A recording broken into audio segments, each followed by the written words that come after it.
So, before we wrap up the show, we like to take questions from our awesome community over at facebook.com/group/nerdcave. And also, guys, you can go check out our page where we do all of our streaming as well as all of that good stuff. It's all in a Nerd Cave. All you have to do is search it. Yeah. So, here we go. Y'all ready? Sure.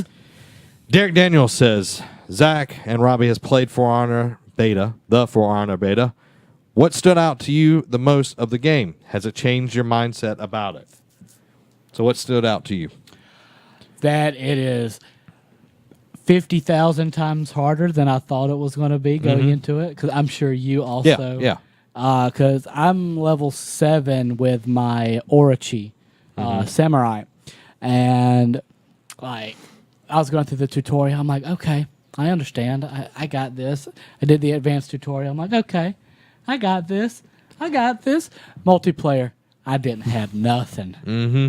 I got the floor wiped. And I got, better as you practice, but it takes a lot to be able to know, okay, this guy's going up and then he's going to come down to the left, so you have to block and everything. Mm-hmm. It's very difficult. You have to have fast reaction time.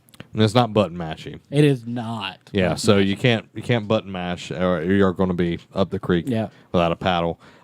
Beautiful though. Yeah, great graphics. I love pushing people in the water and then they just drown, or pushing them over a ledge, because that's how I win. I literally just push people over those things. I'm just like, oh, what you're if here? you're to a place where there's no water or ledges? And then I have to fight them. And die? Or And sometimes I die. I push somebody into there's a level that has like geysers shooting out. Yeah. And because I found out that you can die in one of those because I was charging my guy, and then I go whoosh, and I die. And then I use that to my advantage next time, and I pushed him in. There's one that has like it's like ruins and has fire and everything, and like somebody threw me in the fire, and I was about to beat them. I was like, ah! And like starts catching on fire and dies, and I'm just like, great. I appreciate that. So I'm enjoying it. I think it's going to be a cool game. Comes out February 14th. Probably Valentine's we'll get Day. it. Yeah, it'd be a great Valentine's Day gift, Where Robbie. you can kill people. Yeah. Show your love for me by giving me For Honor. Honor me! He also asks, are you going to play Ghost Recon Wildlands beta also? So both of these are Ubisoft games. Yeah. Are you looking into playing that one as well? I am. We've watched a lot of the gameplay trailers and all that stuff. It looks really, really, really interesting. It looks like a fun game. And, Ubisoft has been putting out stuff that's really good, minus The Division. So I'll definitely look into it. Next question. Dalton Matamore asks, what game or games do you think are going to become backwards compatible on the Xbox One next? So far, we have Mass Effect. We have Red Dead Redemption. Yeah. Mm-hmm. There's a whole slew of things. Is KOTOR? I know that's an Xbox One game. It's not yet. Yeah. I would love to see Yes. KOTOR on there, because that would make playing it a lot easier than dragging my freaking 360 in here to play it. Luckily, I have it for PC, but I would love to see Jade Empire. I know that's also Yes. an Xbox One, an original Xbox. So, that would be something cool to see. Yeah, I forgot that I bought Jade Empire, for Origin. I totally forgot that I had the special Nice. edition. So, something I would like to play. Jade Empire was amazing. So much fun. Gadiel asks, how do you manage your time between 2 broad projects, 3 essays, and study for 4 exams and be able to game at the same time? Well, Gadiel, I don't do any of those things, but I do teach. I teach 7 to 3:21 every day. I have practices after school till 5:30 on most of the days, and then I have people that are under me that I have to work with and make sure they're doing all their stuff. So it's very hard. And then we have this as well. Mm-hmm. So it's very hard to manage your time. If you want to game, you gotta give up other things. You got to give up other things. But those sound like priorities to me. Yeah, we've all been in school, and we've all had to put school above. There was times that we didn't, and we paid dreadfully for those mistakes. Focus on your school. Sometimes you're gonna have to put a controller down for a few weeks or something till you can catch up. But you got to make time for it if that's something that you want to do. but make sure you're doing your schoolwork. Yeah. Derek, Yeah. any advice? It's funny because I recently had to do something similar to this because in addition to my full-time job, I do 4 to 5 different shows. It seems like I'm like the Chris Hardwick of the Nerd Cave. I'm just on everything. Really, the thing to do is just kind of list out what you do, prioritize it, and then you just come up with a routine. And I think it's important to have those days where you just dedicate, like, even if it's just your evenings, to do something fun, because it's a nice break in the week. Even if you can only game 1 day a week, that's still better than 0. Yeah, even So if it's I for think an it's- hour or two. I think the thing to do is just sit down and kind of map out your priorities, and that would be a good way to maximize your time. Yeah, it goes to the old adage, all work and no play makes Jack a dull boy. If you don't do something that you enjoy to kind of relieve the stress of the week, it makes life a lot more miserable. And if that's a perpetual thing that happens over and over, you're not going to be very happy. And then that's when things start piling up on you. And you also have to think about health-wise, because I suffer from high blood pressure. I've suffered with it since I was 18. And without having games or, playing, a sport or something like that to kind of relieve all my work stuff, my blood pressure used to stay between 155 and 100, Jesus Christ. which is like maple syrup running through my veins. So, yeah, I have been put on medication, but also having something that kind of helps relieve all that stuff is a good outlet. Yeah. So, like Derek said, map out your priorities, map out your week, see when things are due. That's the best way to do it. And then I'm sure there are times when you're just sitting on your phone, because everybody does this, sitting on your phone doing nothing but scrolling through Facebook. Yeah. Switch that time to when you're playing video games. Like that's the best way to do it. Find where you're wasting the most time, consolidate that down, and then use it to something that you really want to do. Because I know I waste a lot of time myself. Moving on. Before we get into sports, since we're a sports thing as well here. We do have a sports podcast, though. Yeah, we do. Nick Caputo says, with President Trump, which is really weird to say, openly speaking on how violent video games are, do you see the government being more involved in what video games can be? I didn't even hear him say anything about games, to be honest, so I don't know if this is legit or not, and I'm not saying that you're not legitimate, Nick. I'm just saying I don't know. I don't have a credible source here. This is kind of a dangerous topic to get into. It is a dangerous topic, so we'll skirt it as best as we can. The government has tried to be involved with censoring video games for a very long time because they have tried to link it with, it warps the mind, it's, blah, blah, blah, and all of that, when that is not true. They did the same thing with comics back in the day, and it comes down to censorship. Our government cannot censor art. Like, that's just the thing. It cannot censor art. And we have freedom of speech and all of that kind of stuff. So if they go down this way, they have a billion upon $billion industry that has lawyers out the wazoo, and you've got companies that would leave the U.S.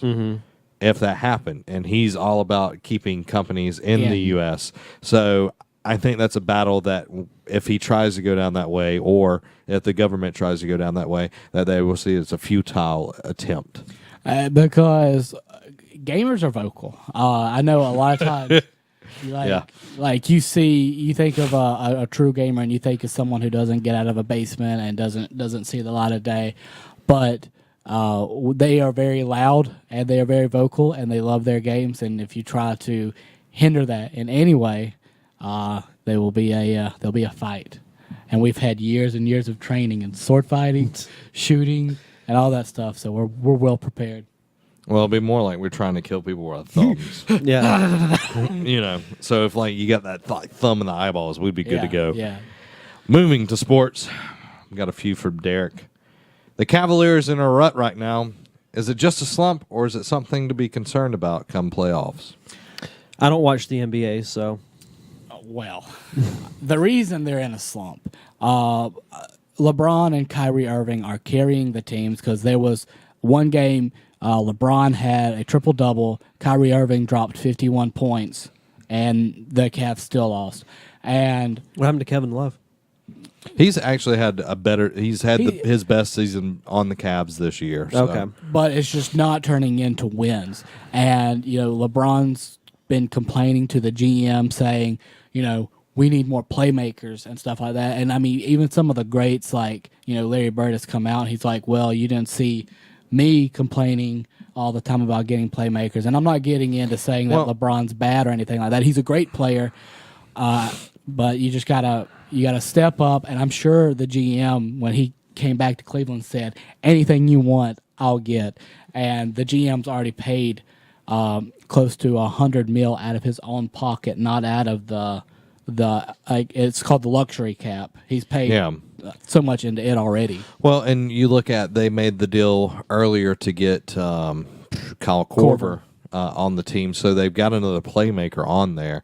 I think it's just we're getting in halfway through the season. All-Star game is coming up, so it's being tired. Like it's not having that energy to keep going on, and that's the biggest thing right now. Yeah. Go through this All-Star break, get some rest, that kind of deal, and then you come back out. The NBA season is very long. It is very hard. I don't know how long soccer is, but I know it's second longest because baseball plays freaking every second of the day. I can back that up. Baseball is a very long season. Yeah, so you got all of these things going on. So, I have faith in the Cavs doing well. I think they'll be the top of the East as usual. That's my opinion. And they got destroyed by the Warriors the other night. Oh my God, that was awful. I think the Eastern Conference Finals is going to be the Wizards and the Cavs because the Wizards have become right now with the slump that the Cavs are going in. The Wizards are statistically and in win-loss and everything, they're the hottest team in the East right now. Hey, good. I mean, they deserve it. They've been trying to build that team forever. And they have Scott Brooks, which was the old Thunder coach. Is now the coach of the Wizards, and he's brought along our young players like Kelly Oubre, Otto Porter. So the Wizards are playing really good, and I've enjoyed watching them. I've also watched the Cavs, and they are slumping, but they'll get out of it. They always do. I don't really know what the Bulls are doing, so they've been okay from what I've read, but I miss D Wade being on the Heat. It happens. So weird. Moving on. Is the Pro Bowl even interesting anymore? No. God, no. Should they nix it? Hell no. Yes. Yeah, I was going. That was my other. Replace it with the skills challenge. Those are fun to watch. Yeah, that's what the NHL does. They just do skills challenges. Yeah, I don't really care. I think that's the only thing that you do. And the way I'm over here, I don't have a... The way it is set up is so dumb that players who play lights out, that's not the popular player, get snubbed in these all the time. And you have the big names of the NFL who are good, but you have some people in there who don't deserve it at all. Yeah. Well, then you have the option to just not play if you don't want to. Like Ben Roethlisberger didn't want to play in the Pro Bowl, so he was like, I'm good. Yeah, he played in enough. Personally, I wouldn't put myself out there to get hurt. No. That would be me. That's just me. There was somebody last year, I can't remember who it was, but they got hurt during the Pro Bowl. God, who was it? And they missed the first month of the regular season. I know who you're talking about. Was it Tyler Eifert? Yeah. I want to say it is. So, yeah, I mean, You got to be careful. It's a pointless game. Yep. Paul George did the same thing. Just like the bowl games now for college football. It's pointless if you're not in the playoffs. Yeah. The only bowls I pay attention to are the playoffs and then the major ones that have been around forever, like the Orange Bowl, Cotton the Sugar Bowl. Rose Bowl. Yeah. Those I'll still watch. Yeah. All right. We're a week away. Who are you guys picking to win the Super Bowl now that you've had a week to stew on it? Patriots or Falcons? Patriots or Falcons? I can't not think of the Falcons offense and how overinflated the stats are for the Patriots defense. So I think that it's going to be the Falcons winning the Super Bowl this year. I'm still salty about last week. But It's okay. I do concur, though. I think the Falcons are going to win. yeah, I think so too. I think it's going to be a very high-scoring game because Atlanta's defense is better than you might think, but they are going up against Tom Brady. Tom Brady. So I think really it's going to be whoever has the ball last is going to win. The defense has been on fire especially in the postseason, and I think they carry that over into the Super Bowl. And I do believe that it's going to be who could stop who on the drive. If the Patriots have two possessions where they don't score, then they're going to lose because they have to go out and score on almost every single possession because you're going to have. And I'll go ahead and give you my matchup. For this game that's to look out for is Julio Jones and Malcolm Butler. Yeah, I agree Malcolm with that. Butler called out Julio, say, I want to cover Julio one-on-one. Boy, you are 5'11", and Julio is a monster. Yeah. How do you think that's going to work? I know they're going to shade a safety over to Julio's side, but I mean... That ain't 101 then. Exactly. That ain't 101. I don't even know this guy. You talking smack. No, I agree with you. I think that's the matchup to watch. Yeah. But I will say, if New England does win, I won't be shocked because they're New England. I mean, you Exactly. give Bill Belichick 2 weeks to prepare for anybody. And be he'll able deflate all those balls. he'll be able to figure something out. Which there was one question, though, that did we not did. get answered. Because I asked a question on the Facebook group. I've been asking it for weeks, and it hasn't happened. I always forget. Is this the week that I finally get a hug from Robbie? See, now you could turn him down or say yes. I know. I was like... We'll see you next week. There you go. See, Yeah. brother. there is a question that hasn't been answered for a very long time. This is true. It's what flavor ice cream that Robbie tastes I like. mean, I don't know. I don't taste myself. If you guys want to give a lick... I'm good. I'm good. Tastes like bull. Probably a lot of hair. I've been having hair in my mouth all the podcast, my mustache. Got to trim that thing. Guys, this has been episode 195 of the Nerd Cave podcast. 5 away from 200. I know. Crazy. Crazy. About a month away from it. Yes. Again, guys, you can go over to patreon.com/nerdcave and get this podcast and everything else early. Just by throwing us a few dollars here and there. You can get it early. Or you can wait throughout the week, day by day, segment by segment. We put up the podcast until Friday, where all around the world, all the podcast services. I did a much better one of these at the beginning. It's okay, though. Keep But it's okay. You're good. It will be put up on podcast services around the world and YouTube as the full show. You can check that out there. Also, guys, make sure you be checking out the Nerd Cave Gaming. We got top fives, we got Let's Plays, we got live streams, got all that good stuff. It's all there for you. Also, I'll plug this in at the end real quick. If you have not signed up for Audible, you need to. It is a great place where you can get so many great books. Just download the Audible app and you can go online to audibletrial.com/nerdcave and get you a free book. Yep. Yep, absolutely. We also have many other podcasts that we of do. We have Nerd Cave Retro. It comes out every Monday where myself and Mr. Jason Robbins discuss the retro gaming world, some this month in gaming history, which has been very educational. Tuesdays, we have my solo show, The Derek Diamond Experience, with Jason David Frank, the original Green Ranger this week. And you can also get that early on Patreon as well.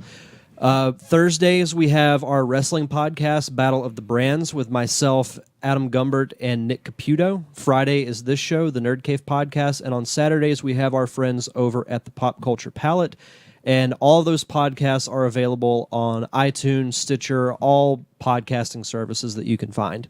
Also, sprinkled in throughout the off season, we'll have our fantasy football podcast that'll be airing on Wednesdays. We'll cover the draft, Free agency. and other things. Probably in July, we'll be back on a weekly basis. Yeah. So just keep an eye on social media, and we'll let you know when they're out. Yes. Yeah. And coming up very, very soon, we're going to be at Pensacon. Oh, yeah. The weekend of the 17th through the 19th, Pensacon. You can go over to pensacon.com and get tickets there. We'll be there. We doing a couple of panels. Yeah. A podcasting one and a YouTube one. Yeah. Podcast one's on Friday at what time? 1:30 p.m. And then the YouTube one will be on Sunday at 5:15. Yeah, there you go. Yep, that's time. Yep. So come hang out with us, and we'll make fun of you or something like that. It'll be a great. We'll say time. hi. Yeah. Well, they'll say hi. Allie's going to make fun of you. That's She's going to okay. be there. She's going to be the person that does that. Sweet. Guys, this has been Zach. Derek? And Robbie. Have a week.